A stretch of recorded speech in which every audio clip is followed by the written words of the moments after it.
Okay, thank you so much, and appreciate those folks that are on today. I think what would be good, maybe would be just to let you ask some questions to begin with. We have a lot of information out there, but I don't want to go through a bunch of stuff that maybe you don't want to hear.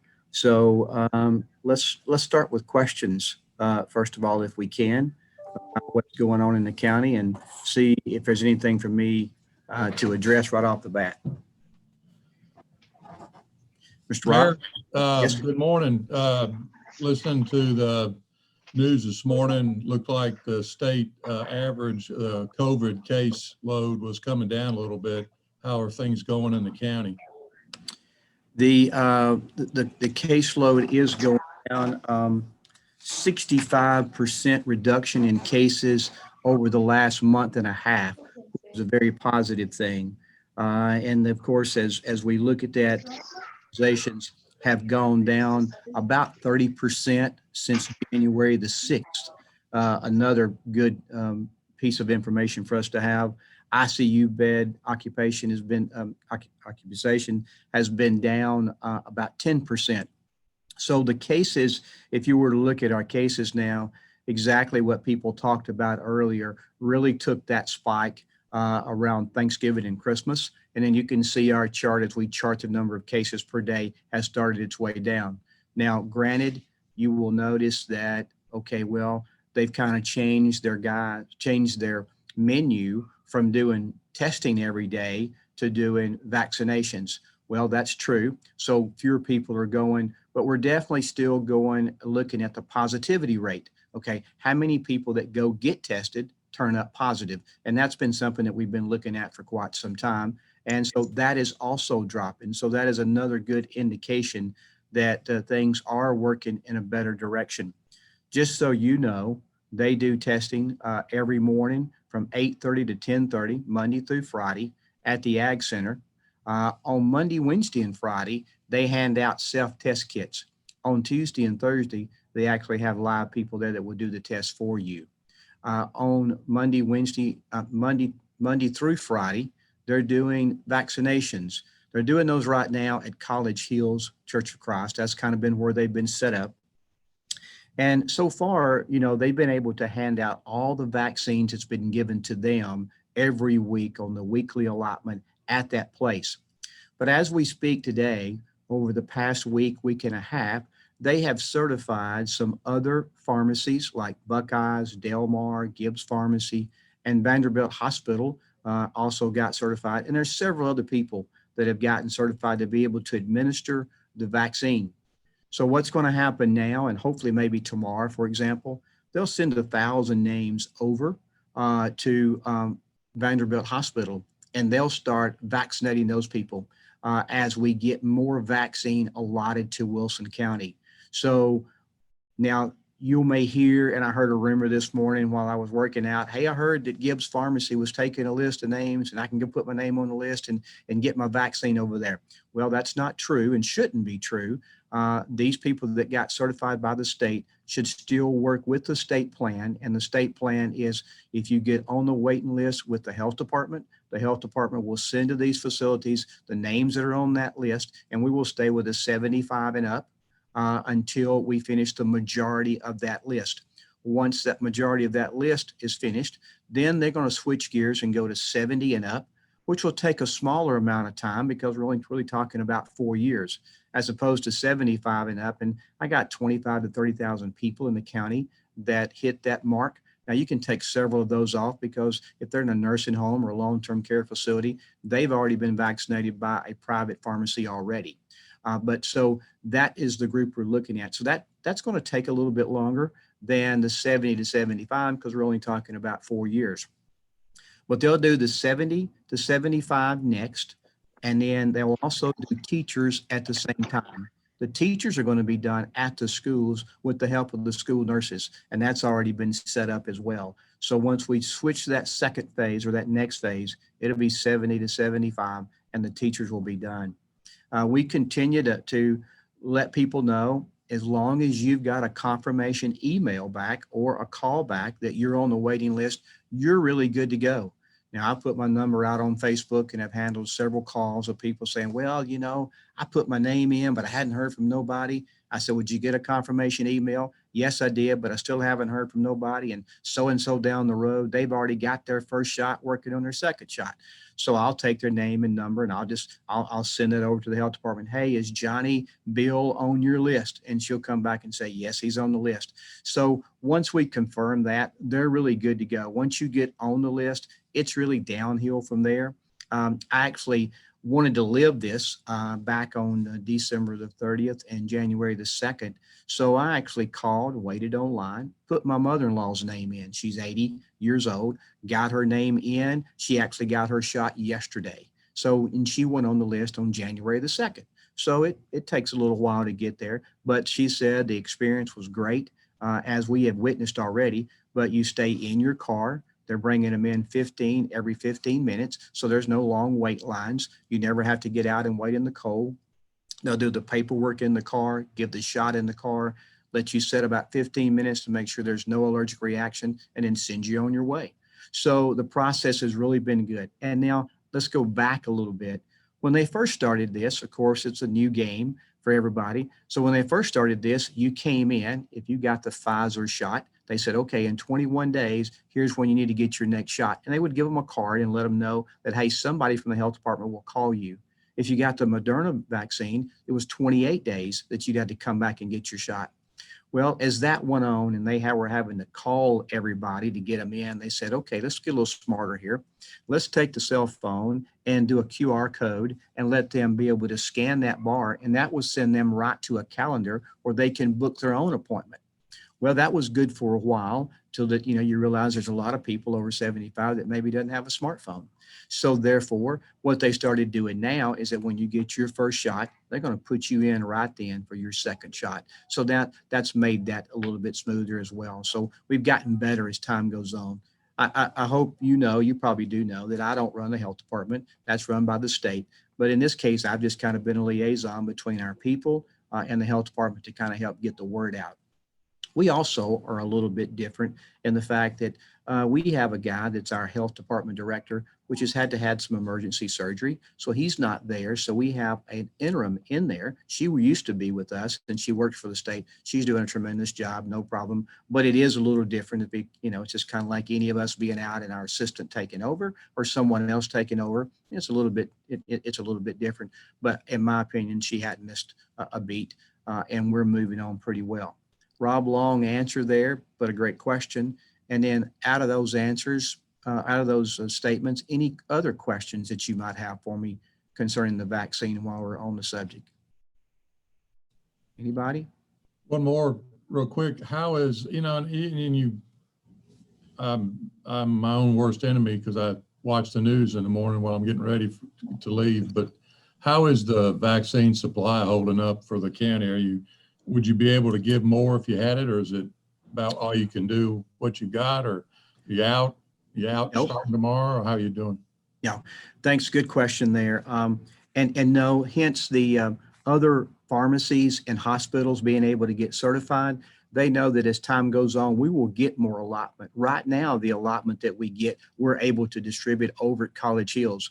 And also, so there's always a plan in place, and it's done through the WEMA organization that does the planning for the whole county for any disaster that may happen or pandemic in this case. What's really set up is for us to use all 5 high schools to administer anything in mass quantity if we had to do that. That's the plan. But until we had enough vaccine to distribute to 5 hospitals, there were no 5 high schools, there were no need to do that. So yes, we're working for more vaccine. I will tell you that Tennessee gets about 80,000 doses per week. They get that on the weekend. They get the note on the weekend that says, hey, this is what you're going to get for next week. So they spend all weekend trying to figure out, okay, how many goes to Wilson County? How many goes to Williamson, Sumner? And so they told us the other day on a call with the governor's office that, hey, now understand that we have 35 distressed counties out of the 95 counties in the state of Tennessee. meaning they don't have health, they don't have a hospital, they don't have very good health care, and the death toll is really clicking on them pretty good. So they're sending those people more allotment than they are us, okay? Because they know we have a health system in place, a little bit better way to take care of our people. So they're getting a few more of those 80,000 than we are, but we will continue to get our share as time goes on. And it's really not based, we thought early on it was based on population, but it's really based on the demographics of the population within the county. So if you have a large older population, you're going to get more because, the state has said, and according to Lisa Piercy, that Tennessee is in the top 5 states in America on their plan to distribute the vaccine. What they've come up with, in which there was, their plan was, we got the hospitals taken care of. We're going to take care of healthcare workers. We're going to take care of first responders. Then we're going to work towards our nursing homes and long-term care facilities by using private pharmacies to do that. And then we're going to start with the elderly population. And if you remember early on, the word was 65 and up. Well, they got to notice in the data and said, really, it's 75 and up that really needs it in Tennessee. And so that's what they've gone to. And so that's what the CDC has praised Tennessee about. Now, some people will say here, I got an email yesterday that was fussing and saying it's not getting out quick enough. Hey, this county's got more people that's got the vaccine than your county does. And then, of course, for sure, when you think about some of the counties that are not as large as Wilson County, they don't have they don't have a hospital. They don't have too many healthcare workers, not too many first responders. And so they work down their list pretty good. Actually, some had gone to doing the teachers. And so our people were saying, hey, wait a minute, over in DeKalb County and Smith County, they're already doing teachers. What's up with that with us? So we called and said, hey, if they're further along, can I send Wilson County citizens over there? Because they seem to be cooking pretty good. And of course, they said no. Every county is allotted so much per their population. And so you shouldn't send your people and they shouldn't vaccinate your people because if they give the vaccination to you, they're going to run out. So therefore, that shouldn't happen. But there are counties that are further ahead. So this week, Rob, as you talk about listening to the news, the state has said, okay, now let's move to the 70 and under if we can. That was a blanket statement to all 95 counties. But the bottom line at the bottom or the warning that they put there, the caveat at the bottom, it said, if your health department's ready. So we're not ready, but I got people calling and saying, well, the news said yesterday we're supposed to be at 70 above and you guys are still at 75. What's up with y'all? Well, that's because they're still working on that list and we're a larger county. But as soon as they get that list done and get it down there, they're going to go to 70. But those kind of rumors, don't help us a ton. But again, we see where the state's coming from. They're actually just talking about their overall plan. So I do think that the plan it is working and is in place. And I hope I answered your question without rambling too much. Okay. Other questions about the vaccine? Yes, ma'am. This is just something I get confused on. When they change and they add another age in, will you be notified from being on that list that you filled out on the health department, that information, or do we need to watch every day the health department, or how will we get the word out to everybody that it's, there's a change? Well, people have asked that question and I say, well, nobody had a problem knowing we was at 75 and up, did we? Right. Once it's said, it spreads like wildfire right now. And as soon as they go to 70 and up, everybody will know instantly. You'll see some TV articles, some newspaper articles. You'll see. Even though the counties are different? You'll hear them start saying, hey, in Wilson County, it'll be specific to us. And that word will travel like wildfire. Yes, ma'am. So it'll be, and then there'll be people that are 65 that are trying to get in there and it'll just kick them out, if they do that. But yeah, there'll be no question. We will know. And as soon as we know, yes, we're going to blast it out everywhere we can. Everything that we get, what we try to do is send it to all 3 mayors in the city, all 3 mayors in the county, all the city councilmen, and we kind of list of everybody that we call it here, the chamber people. We send it to the school board member. We send it to a lot of people that we think are leaders here to get that information out. We'll definitely send it to our media list as well. They kind of put that out. So we push it out pretty hard. And then Facebook, of course, is maybe one of the biggest things that we do. We do that and Twitter and Instagram. And so by the time we get it on there, word of mouth will take care of it from there. Good question though. Okay. What else about the vaccine? Okay. Another topic? Anybody? Mayor, I know that the county jail expansion has started, and looking ahead, I know one of the other items on your list is a criminal justice center. Is that got any legs yet, or is it still in neutral? Okay. Let's talk about just buildings overall, if we can. We are doing the jail addition. If you go back and remember about that, we bid it out before the pandemic tornado stuff. It came in at 50 million. We were expecting 35 to 40. We only had one bidder, so we said, "Hey, let's regroup here." So we did. We regrouped. We cut it a little bit in places, and then we waited for everything to kind of calm down. Then we put it back out. And so happy to tell you that that came back in, I think, at 35 and at 39 million. So we saved about $11 million by waiting, which was a great thing. We also, so that part is on go, and I don't have my notes right in front of me, but it's about a 24-month project. They're going to do some renovations as well to that, the other side of the jail, to make the electronics connect, the security system connect. They're going to do a little bit more in the kitchen. They got the floor they're going to redo, and a couple of bathrooms they're going to redo. So that project is well on its way. And Rob was correct. We bought 6 acres behind the jail. We bought the church back there. They're actually still in there. They're actually building a new church in front of Jimmy Floyd. So we will take ownership of that somewhere around March or April. But we are planning to put a judicial center back there. It's a 3-level court system that we can put all our courts in. If you were to go to court today in Wilson County, you would have to say, okay, am I down at the old College Hills Church of Christ, or I'm at the courts there in the jail, or I'm at your courthouse, Mayor? So we have a lot of discrepancy there about where that's at. So we're going to put all of them in one, and then we're going to take the College Hills place where the courts are today, and we're going to make that a one-stop shop for our builders. But that is still in the planning process, Rob, to answer that question. I do want to go a little further. Probably out of this forum right here, CJ Huntsapiller, kind of brought this to my attention maybe 2.5 years ago now. And he said, Mayor, on the western side of Wilson County, over there, just outside of Mount Jewett and the Glade, we definitely have large ISO ratings because you have no fire truck in our area.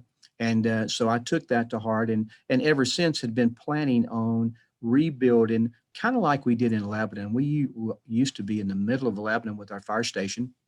And again, we had fire trucks in the middle of Lebanon that didn't put any fires out in Lebanon. They only worked outside because Lebanon has its own fire department. So we built north and south of Lebanon and really made a better response time for our people in the city, continually with the ambulance, as well as in the county now, and then better fire service really for county people. So I've always had that dream of doing that in Mount Jewett. And so we wanted to go east and west. And as we have progressed in there, of course, Mount Jewett has picked up its own fire service and doing really well. So we are going to build east and west of Mount Jewett. Now, what that really means is, where Station 3 is at right now by City Hall. We're going to build really a rock throws distance from there on Clemens Road. It is in the city limits, and we're just going to take the ambulance and fire truck that was in Station 3 and move it over there, which would allow for Mount Jewett to kind of grow in that station there if they would like to. Now they may do other things with that station. I have no clue for sure, but so we're going to we're just going to build right outside of there. And therefore we'll be able to do better service to the county with fire service and then same ambulance coverage inside the city. We're also going to build down on Central Pike. So, right now we have an ambulance only in the Belinda City Fire Station. We do not have a fire truck there. We only have an ambulance there. And that's all they really have room for as well. But so what we're going to do is we're going to build, instead of building on that side, on where the Belinda City side is, we're going to build another side of Providence, which is if you drive through Providence and you go to that first Central Pike interchange right there, off of Mount Jewett Road in Central Pike, you can take a right and go about 200 yards. It's going to be on the left. So we're going to put a fire station there. That will be on the west side of Mount Jewett for us. We're going to take the ambulance out of Belinda City and put it there. And then we're going to buy a new fire truck that we purchased actually Monday. We ordered it here. It's about $494,000 to put in that station. So therefore, now they'll have another fire truck in Mount Jewett to take care of anything that goes on in the city as far as assisted part, but it will also cover that area there and give better ISO ratings for those people in Mount Jewett and out in the county. So as CJ asked a long time ago, we're hopefully now making that happen. So that is going to be that. You've probably have heard some conversation about, well, I hear Mount Jewett's thinking about going privatization of ambulances. Well, that really stirred from a conversation a long time ago. Hey, we're going to build a North Mount Jewett fire station, and can you put an ambulance there? Well, you know, as we look at that, I have probably 5,700 calls for last year for the Lebanon area. I had 2,700 calls for the Mount Jewett area. So if I add a third ambulance, it would definitely be in the Lebanon area there. My goal has always been to add a third ambulance in both when we do a third ambulance. But as of today, Lebanon has 2 ambulances and Mount Jewett has 2 ambulances. So they both have the same, but I have twice as many calls or better in Lebanon in that area than I do in the Mount Jewett area. But so I don't really know for sure about the privatization of ambulance service in Mount Jewett. You know, they have looked at that before. It's really, ambulance service is not a profitable adventure. You know, unless you do the convalescent runs, you don't make any money out of ambulances. And of course, and we don't either. That's why it's done with tax dollars. So therefore, and then if you do the convalescent runs, that's the runs where you take the people from the nursing home to the hospital or that kind of stuff.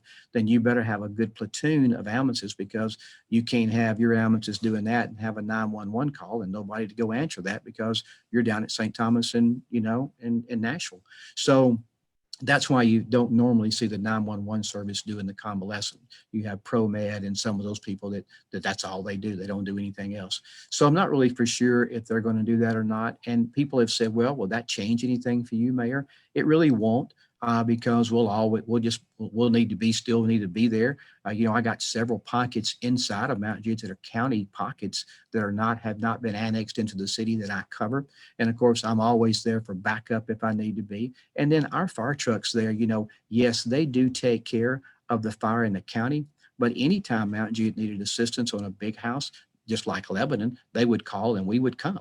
And then of course, if you have a wreck, you know, and you think about a wreck, when a wreck happens, okay, here comes the police, and you know what they're there for. They're there to write the paperwork out. And then you'll see a Mount Jewett fire truck and you say, well, what's that Mount Jewett fire truck for? Well, he's there in case any fire breaks out on that car. Oh, here comes a WEMA fire truck. What are they there for? Well, they're there they provide rescue for everybody in the county. They're there to get people out of a car if they're trapped inside of a car, the jaws of life, you may call it. And then you got an ambulance coming to take care of any medical need. And you may say, well, it's just a fender bender. How come everybody showed up? Well, when they call in, there's been a wreck somewhere, 9 times out of 10, they don't say, well, let me tell you, I got 2 guys in the front's got a laceration to the throat. And they don't get into those details. They just say, hey, we got a wreck. And so everybody shows up. If they don't need them, they send them back. But that's why you see all those people going, because they never know what really is going to happen. And they don't know that a fire won't break out, even on a small fender bender. And so that's why you see all that personnel there. But we're happy to say that we're building 2 fire stations there in Mount Jewett. That will allow for Mount Jewett to expand in their fire stations as well. And then we're adding a fire truck there. And we're not diminishing any coverage of ambulance whatsoever. The fire station in on Clemens Road is in the city limits. It doesn't matter if it is or not. We still cover the city, but it's in the city limits. And the one on the Central Pike, actually the road on the other side of the road, you know, across the street, is the city limit. So we could be in the city limits, I guess, but we're just outside of it on the other side of the road. But that kind of gives you kind of an update on our building projects that are going on right now in the county. And I hope I didn't belabor that too long. Other questions for me? Anything you've heard? Any rumors? Tax revenue. I guess tax revenue is still strong. I believe it is. You know, Ray, it is. Sales tax continues to be out the top. We continue to flourish in home building. Our adequate facility tax are rolling in real well. We'll know here in a little bit over a month where people are able to pay their taxes, because of the times we've been in. But revenue streams so far have really been positive. We've really been strong during a pandemic and a tornado. And actually, when we borrowed the 43 million for the 2 fire stations and the jail, we went for a AAA bond rating. As you know, we're AA plus right now. There's only 6 of those in the state and only 2 AAA. And we really pushed hard to get a AAA rating because we feel like we have good reserves. We've made it through a pandemic. We've made it through a tornado, and we're still economically strong. And so we asked them to honor that. Now they give us a couple of things they would like for us to do better at in order to do that. So we didn't get that. We did get another AA plus rating, but we're gonna eventually get there and be in the top of the state with that bond rating. But our revenues are strong. We did pass a resolution where we're going to ask our representatives at the state to help us offset the property values that we did lose. We lost a little over 830 something thousand, I believe, in property tax to the 170 properties that were totally destroyed. They did that before when the Gatlinburg fires happened, and the state kind of helped make them whole. And so we're asking that. We know this is pennies compared to what the state deals with, but we did pass a resolution, and we're joining in with Putnam County and Davidson County and asking for those to kind of help us. But other than that, we really have. I don't want to say prospered, but we've maintained our own. We are sound, and I'm very happy to say that. Our fund balances have remained strong. That is a good thing for you, and a good thing for us overall, really. And so, yeah, thanks for asking that question. Other questions for me?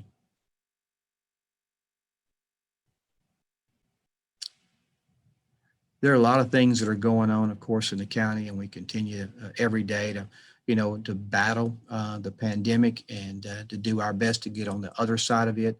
We do have a mask mandate in place that sometimes is a controversial issue for different folks, but it's there. We want people to be safe. And I will say this as we go forward, so people will know, well, why is a mandate still in place?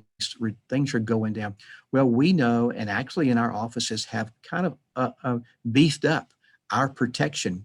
We've added some shields in the trustee's office, in the register of deeds office, in the property assessor's office, because you can imagine now as time goes on and people get that vaccine, they're going to be freer to move around and go around and get out and move and do things, which is great, no problem. But understand that the vaccine, after that first shot, you're 50% immune. That second shot, it makes you 90% immune, okay? But that just means that if you get it, it helps you to fight it off. It doesn't mean you can't give it to somebody else. So I still have to be careful. I still need to take my precautions. We're thankful that as we try to get this message out, Sarah Davenport in our office worked with Vulcan, and they helped us put up some road signs. You may have saw some of them during Christmas that you see out there that says, please take precautions, wear a mask, be safe, happy holidays, whatever. So they helped us kind of get the word out there. So we're still pushing for people to take precautions and know that the vaccine doesn't mean that, hey, I can't spread it. It just means if you get it, hopefully it'll help you fight it off. So that's those are things I think we want to continue to strive for. Any other questions? Mr. Aaron, I know this is a city question more than anything in Mount Juliet, but I know with your involvement in NPO, do you have any update on the Central Pike interchange at all? I do not. And it's one of those things on transportation. We meet once a month with the NPO and we talk about those things, and it's kind of like the emissions testing. I get that question from time to time, and I need to find time to go and just dig in and say, okay, how many months are we away before this emission go away? And we're waiting on the federal folks to help us on that. I know we're on a timeline on Central Pike, and I know that that's in the process of some engineering and some stuff. So, but I don't know the detail on that, but I know the clock is ticking. And they had 8 years, I think, when we first got started. And so I know that's working its way down now. So I'll try to have that for you. before long, so we can maybe have them, maybe the next time we meet, I'll have some clear information on transportation. Just hadn't had a chance to dig in and find out those answers lately with everything else going on. Other questions? Okay. I know we've been going for about 30 minutes here, so I am good. I don't know that I have anything else worth bringing up that I know of, unless you have questions. But just know that, I'm always here. I hope you have my cell number. If you don't, I'll give it to you now. It's 615-405-1611, 405-1611. Anytime you got a question or you hear a rumor or you got a problem, whatever, just call my cell phone. You don't have to call the office. And that's as easy for me to deal with as anything. That's what I'm here for. I'm here to get you some answers if I have them, and solve your problem if I can. So just be sure and always reach out to me and never hesitate to do that. Okay. If nothing else, I'll turn it back over to you. Thank you, Mayor. I appreciate you meeting with us. Mhm. Anyone else have any thoughts or questions? Rob? I'm good. All with right. it. Rob was a facilitator today. He knew I Yeah, he helped me out. I appreciate it. Yeah, he's good. He's good. All right, then we will call it a day. Please remember to turn into our banquet premiere on Facebook tomorrow at noon, and again at 6. We are premiering a live video talking about the champions among us, and it's a really good video. I have already watched it. So I hope you all can join us on Facebook at noon and 6 tomorrow. And I think that's it. Okay. All right. Everybody have a Take good care. day. Okay. Have a See good y'all. day. Hi. Good Bye. to see everybody. Good to see you.